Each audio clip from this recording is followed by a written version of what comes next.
Hoje o conteúdo será Present Perfect. What is Present Perfect? O Present Perfect são ações que estão acontecendo ou que foram concluídas recentemente. Como vocês podem ver aí, nós temos a estrutura base para frases no Present Perfect. É composta por subject, mais auxiliary verb, mais main verb, mais complementos.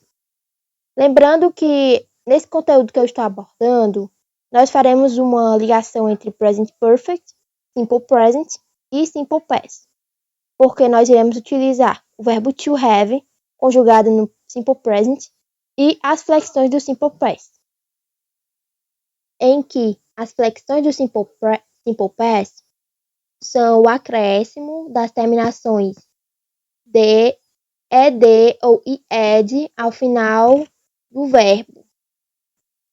Como a gente tem aí nesse primeiro quadro, a gente tem tried. Aí a gente teve o acréscimo da terminação ied, que é uma flexão do Simple Past. Lembrando que para verbos irregulares, essas terminações não podem ser utilizadas, porque os verbos irregulares eles têm suas próprias terminações.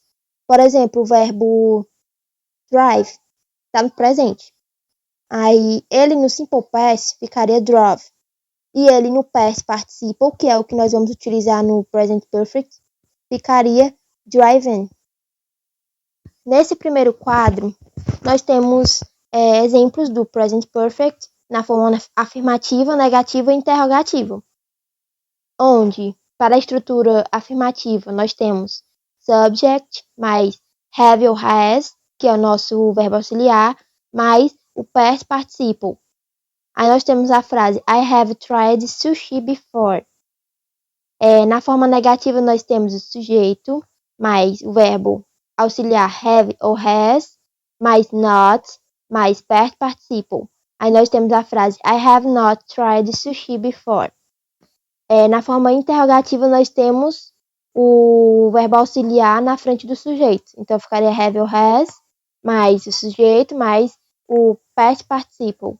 Have you tried sushi before? No segundo quadrinho, eu trouxe para vocês verem como a gente pode utilizar o have e o has na sua forma base e na sua forma abreviada, né? Nós temos para o verbo auxiliar have, I, we e o they. Você pode utilizar o I have ou o Eve. Ou então você pode colocar o I have not ou o I haven't. E para o verbo auxiliar has, nós temos he, she e it, onde você pode falar he has ou his, ou então você pode falar he has not ou he hasn't. Para vocês entenderem melhor, eu trouxe 3 frases na forma afirmativa. Separei mais uma vez a estrutura para vocês verem. E eu trouxe 2 frases com verbos irregulares e uma frase com verbo regular. A primeira frase é I have gone to Pentecost since 2011. Aí aqui nós temos a estrutura, né? O sujeito I. Have é o nosso verbo auxiliar.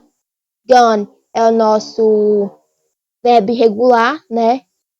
Que é também o nosso main verb. To Pentecost since 2011 é o nosso complemento. A próxima frase. She has spoken English for 18 years. Aqui nós temos também o sujeito she, o verbo auxiliar has, spoken é o nosso verbo irregular e também o nosso main verb, e o restante da frase é o complemento. Então, aqui do lado eu coloquei o quadrinho para vocês verem, né, os verbos go e speak na sua forma base, no simple past e no past participle, que é o que nós estamos utilizando no present perfect. E a última frase é we have studied frequently for the exam this afternoon, onde nós temos a estrutura também, né, o sujeito, o verbo auxiliar have, studied é o verbo study, que é está acrescentada a flexão do simple past, IED. Frequently é o nosso advérbio de tempo. E o restante da frase é o nosso complemento. Na forma negativa, nós vamos ter a mesma estrutura, só que com o acréscimo do not. Como eu falei, você pode usar tanto o not, I have not, ou I haven't. E nas duas frases que eu trouxe como exemplo, eu escolhi utilizar a forma abreviada, né? I haven't e he hasn't. Lembrando que os verbos que eu utilizei são verbos irregulares e aqui do lado tem um quadrinho para vocês verem a forma base dele. I haven't left the house yet. He hasn't eaten for 5 years. A forma interrogativa é a mais simples, né? Você vai pegar o verbo auxiliar e passar ele para frente do sujeito. E aqui está a estrutura mais uma vez para vocês verem, né? Os exemplos são Have you visited Brazil 2 times? Have you lived in Europe since 2014? Para finalizar, eu passei essa atividade, né, onde na primeira questão você vai ter que colocar os verbos entre parênteses no present perfect. Na segunda questão, você vai ter que conjugar os verbos to live e to read no present perfect.